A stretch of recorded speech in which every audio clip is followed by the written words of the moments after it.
Hello good people, কেমন আছেন সবাই? আই হোপ সবাই ভালো আছেন। আজকে অলমোস্ট এক সপ্তাহ পর বাসা থেকে বাইকটা নিয়ে বের হইছি। গত এক সপ্তাহে বাইক নিয়ে বের হই নাই, কারণ সবাই জানেন হরতাল অবরোধ কত কিছু চলতেছিল, এই জন্য রিস্ক নেই নাই। এদিকে আমার ফিউল মিটার দেখেন, আমার ফিউল একদম এমটি, রিফিউলিং করতে হবে, এই জন্য বের হইলাম। আর ভাবলাম একটু ঘুরে আসি, কিন্তু এদিকের যে ক্রাউড, এইটা দেখে মনে হইতেছে না এদিকে ঘুরবো। ভাবতেছি যে ওইখান থেকে ফিউলটা নিয়ে দেন একটু পূর্বাচলের দিকে যাব, ওইদিকে মোটামুটি একটু ফাঁকা থাকতে পারে। Oh my God!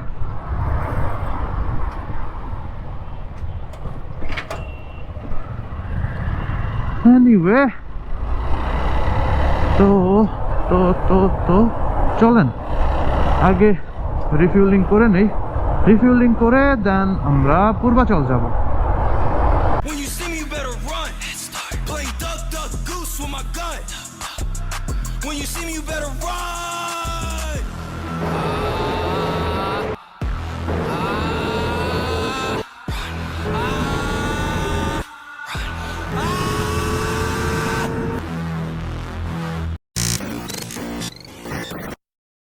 তো আমার রিফিউলিং করা শেষ, এই যে। তো এখানে রিফিউলিং করতে একটা অদ্ভুত ঘটনা হয়েছে, সেটা হচ্ছে আমি ফিউল নিছি হচ্ছে 502 টাকার। তো যখন আমি বলছি যে ভাইয়া 502 টাকা, তখন ওই লোকটা মানে বিশ্বাস করে নাই, মানে শুনছে কিন্তু ভাবছে শুনতে হয়তো ভুল হয়েছে, তো আমাকে আবার জিজ্ঞেস করছে যে ভাইয়া কত টাকা। আমি বললাম যে 502। দেন আবার জিজ্ঞেস করছে, মানে 3বার জিজ্ঞেস করছে যে ভাই কত টাকা। আমি 3বার বলছি যে ভাই 502 টাকা, তারপরে গিয়ে দিছে। তো এনিওয়ে, চলেন আমরা এখন পূর্বাচল চলে যাই। Let's go to Purbachal. Let's go. Good morning people. আপনারা অবাক হইতে পারেন এটা ভেবে যে আমি তো বিকেলে বের হয়েছিলাম ঘুরতে, তাহলে এখন গুড মর্নিং কেন বলতেছি? কারণ এখন সকাল। কালকের ভিডিওটা আর করি নাই ওইখানে, কারণ একটা অ্যাক্সিডেন্ট করছি কালকে। জঘন্য রকমের একটা অ্যাক্সিডেন্ট ছিল, এমন না যে খুব বড় আবার খুব ছোটও না, মোটামুটি ভালোই। ব্যথাও পাইছি ভালোই, একেবারে কম না। আর বাইকের অবস্থা যে জঘন্য হয়ে গেছে, এখন মিরপুর যাইতেছি এইগুলা ঠিক করাইতে। তো অ্যাক্সিডেন্টটা কিভাবে করছি এটা বলি। তো আমি পূর্বাচল গেছি, পূর্বাচল গিয়ে দেন আমি সোজা হাইওয়ে দিয়ে যাইতেছি। আমার স্পিড কিন্তু বেশি ছিল না একদমই, আমার স্পিড ছিল মেবি 50-এর মতো, 50-এর উপরে হবে না এইটুকু শিওর। 45 থেকে 50-এর মাঝামাঝি আমার স্পিড ছিল। দেন আমিও সোজা যাইতেছি, তো দেখি যে একটু সামনে ফুটপাতে একটা লোক দাঁড়ায় কথা বলতেছে ফোনে।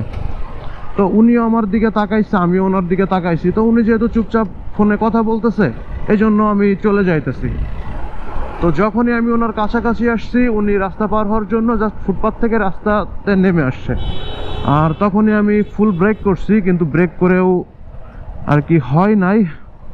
আর তার উপরে আবার ব্রেক করে আমি একটু ডানে চাপাই দিছিলাম ওনারে সেভ করার জন্য, যেন না বাঁধে, কিন্তু বাঁধছে। বাঁধার পর পুরা বাইক শুদ্ধা আমি পড়ে গেছি।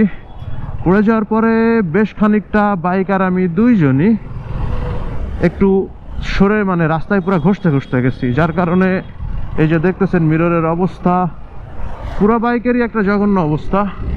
ভালো রকমই লাগছে বাইকে। দাঁড়ান আপনাদের দেখাবো, একটু সামনে যাই, তেজগাঁওয়ের মধ্যে ঢুকে দেন আপনাদেরকে দেখাবো যে বাইকে কি কি সমস্যা হইছে। বাইকের অবস্থা প্রথমে বাম পাশ দিয়ে শুরু করি। তো বাম পাশে যদি প্রথমে দেখাই, তাহলে এই দেখেন, এই যে এইখানের প্লাস্টিকটা, এই যে ভিতরের প্লাস্টিকটা ভাঙছে এইখান থেকে একদম, এই যে এটা এখান থেকে লকগুলা ভাঙছে। দেন বাম পাশের বাম পাশের এই যে গিয়ার লিভারটা বাঁকাইছে, আর এই ছাড়া টুকটাক আর এই যে এইখানে একটু ঘষা খাইছে, এইগুলা ছাড়া এই যে ঘষা খাইছে, এইগুলা ছাড়া বাম পাশে আর তেমন কিছু হয় নাই। বাকিটা হয়েছে হচ্ছে ডান পাশে দেখায় কি কি হয়েছে। প্রথমে মিরর, এই যে মিররের অবস্থা, মিরর তো এখান থেকে স্ক্রুটা গেছে, যাই হোক। দেন দেন দেন এই যে এইখানে দেখতেছেন, আই হোপ এই যে এটা কেমনে ঘষছে। দেন এই যে আমার এক্সস্টের এইটা এখান থেকে ঘষছে। দেন এইটা নিচের থেকে একটু ঘষছে। ও আরেকটা হইতেছে যে এই যে আমার হ্যান্ডেলবারের এই অবস্থা। ব্রেক লিভার আবার বাঁকাইছে, ব্রেক লিভারটা মানে মাস্টার সিলিন্ডার সহ চেঞ্জ করতে হবে আই গেস। আর এই পাশের এই যে সেফ গার্ডটাও বাঁকাই গেছে। স্যাড, তাই না? তো বাইকের অবস্থা তো দেখলেনি। ও আরেকটা ব্যাপার আপনাদের বলতে ভুলে গেছি, সেটা হইতেছে এই যে আমার হ্যান্ডেলবারের পাইপ এইখান থেকে বাঁকাইছে। আর হ্যান্ডেলবারের পাইপ যেহেতু বাঁকাইছে, এটা রিপেয়ার করা পসিবল, কিন্তু রিপেয়ার করলেও একদম নতুনের মতো ওই পজিশনে আসবে না, এই জন্য আমি এটাও চেঞ্জ করে ফেলবো, ঠিক করছি। তো এই গেল বাইকের অবস্থা। আর আমার অবস্থার কথা যদি বলি, ভালোই ব্যথা পাইছি, 2 পায়ে ব্যথা পাইছি, হাঁটু ছিলছে, হাত ছিলছে। তবে এর থেকেও জঘন্য হইতে পারতো, কিন্তু হয় নাই। কারণটা, আচ্ছা এখানে জ্যাম ছেড়া দিচ্ছে না, সিগন্যাল ছেড়া দিচ্ছে। এনিওয়ে, তো যেটা বলতেছিলাম, আচ্ছা তো আপনাদের এটা দেখাই, আমি ছবিটা দিয়ে দিব, আপনারা হয়তো স্ক্রিনে দেখতে পারতেছেন। তো এই হচ্ছে আমার অবস্থা, কিন্তু ব্যাপারটা এর থেকেও আরও ভয়ানক হইতে পারতো। কারণ যখন আমি করছি, পুরো ভরটা দিছি আমি হাঁটুর উপর আর হাতের উপর।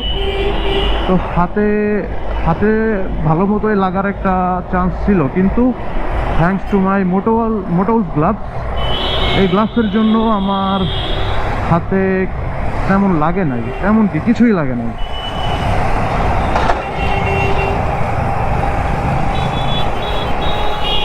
পুরা যে ইম্প্যাক্টটা আমার গ্লাভস এটা আর কি অ্যাবজর্ব করে ফেলছে।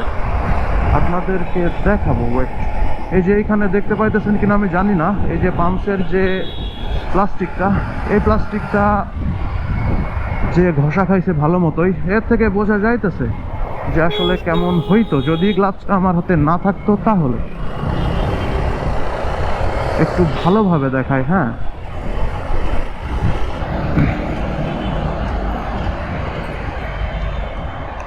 আচ্ছা, তো এই যে আপনারা দেখতে পাইতেছেন হয়তো, এই যে এইখানে ঘষাটা খাইছে, এটা না থাকলে ডিরেক্ট আমার স্কিনে লাগতো। দেন এই যে এইটার তো আরো অবস্থা খারাপ। দেন আমার এই যে নাকেলের উপরে এই যে এই সাইডটা দেখতেছেন, এই সাইডটাতেও ভালোই ঘষা খাইছে। তো সৌভাগ্যবশত আমি কিছুদিন আগেই মোটলসের এই গ্লাভসটা নিছি। ইভেন এটার কোয়ালিটি এত ভালো, এইটার এই যেই পোর্শনটা লেদারের, তো এইটাও মোটামুটি ভালো রকমের ঘষা খাইছে রাস্তার পিচের উপর, এই যে এইখানটাই, কিন্তু এটা ছিঁড়ে নাই। কিন্তু দেখে বোঝা যাইতেছে যে হ্যাঁ ঘষা খাইছে এইটা। তো এখন আমি যাইতেছি মিরপুর 10 নম্বরে বাইকটা রিপেয়ার করতে হবে। পুরা শরীরে যে পরিমাণ ব্যথা, কিন্তু তাও যাইতেছি, কারণ তাই বাইকারদের কাছে নিজের শরীর থেকে বাইক ঠিক রাখা বেশি ইম্পর্টেন্ট। বাইক হইতেছে বাইকারদের ইমোশন ব্রো। এই জন্য আবার কালকে থেকে তো অবরোধ দিতেছে, তো যদি আবার বের হইতে না পারি, দেখা যাবে যে 1 সপ্তাহ লাগতেছে বাইকটা রিপেয়ার করাইতে। এই জন্য আজকেই চলে আসলাম, একটু কষ্ট করে হইলেও। এখন আসছি আগারগাঁওতে, সামনে মিরপুর 10 নম্বরে যাইতেছি। তো দেখা হইতেছে ওইখানে গিয়ে। তো এই যে এইখানে বাইকের হ্যান্ডেলবার লাগাইতেছে, পাইপটা নতুন, আর সাথে এই যে আরসিবির একটা গ্রিপ কিনছি, কারণ আমার গ্রিপটা খুলতেছিল না, এখানে পুরোটা লেগেছিল আঠায়, গ্রিপটা কাটা ফেলা লাগছে। এই জন্য আরসিবি গ্রিপ লাগাইতেছি, দেখা যাক কত টাইম লাগে। আবার একটা সেফ গার্ড কিনতে হবে। Let's see.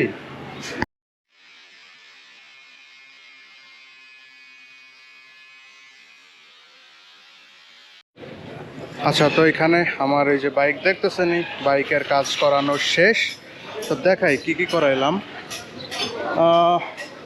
এই যে পাইপটা চেঞ্জ করছি, দেন এই যে একটা গ্রিপ লাগাইছি, কারণ আমার গ্রিপটা লাগতেছিল না, এই জন্য মানে তো এখানে আমার গ্রিপটা খুলতে পারতেছিল না, অনেক আঠা ছিল, এই জন্য আমি গ্রিপটা কাটে ফেলা লাগছে। পরে গ্রিপ লাগানো শেষ। দেন এই যে ব্রেক লিভার নিউ, আর এই ভিতরে প্লাস্টিক পার্টটা চেঞ্জ করা লাগে নাই, একটা ক্লিপ লাগানোর পরে ওইটা হয়ে গেছে। এই যে এই পার্টটা শুধু একটা ক্লিপ লাগাইছি, দেন কমপ্লিট। এই তো এখন বের হই তাহলে। আচ্ছা, ফাইনালি আমার বাইকের সব কাজ করানো শেষ। এই যে এটা চেঞ্জ করা শেষ, নিউ ব্রেক লিভার, দেন নিচে আবার হচ্ছে যে সেফ গার্ড বা অনেকে বাম্পার বলে, যে যেটাই বলে আর কি, ওইটাও লাগাইছি। ওইটার 2-3টা কোয়ালিটি আছে, যেটা সব থেকে ভালো কোয়ালিটির ওইটার প্রাইস নর্মালি আমি দেখলাম যে 750 থেকে 800 টাকার মধ্যে ওঠানামা করতেছে, কিন্তু ফরচুনেটলি একটা দোকান পাইছি যেখান থেকে এটা আমি মাত্র 600 টাকায় নিতে পারছি। তো অবশেষে সব কমপ্লিট, এখন যাইতেছি বাসার দিকে। তো এমনিতেই ভিডিওটা আজকে অনেক বেশি বড় হয়ে গেছে, আর বড় না করি, আজকের ভিডিও এই পর্যন্তই। আই হোপ ভিডিওটা আপনাদের ভালো লাগছে। সবাই ভালোভাবে রাইড করেন, সাবধানে রাইড করেন। তো good bye, RevMax signing off.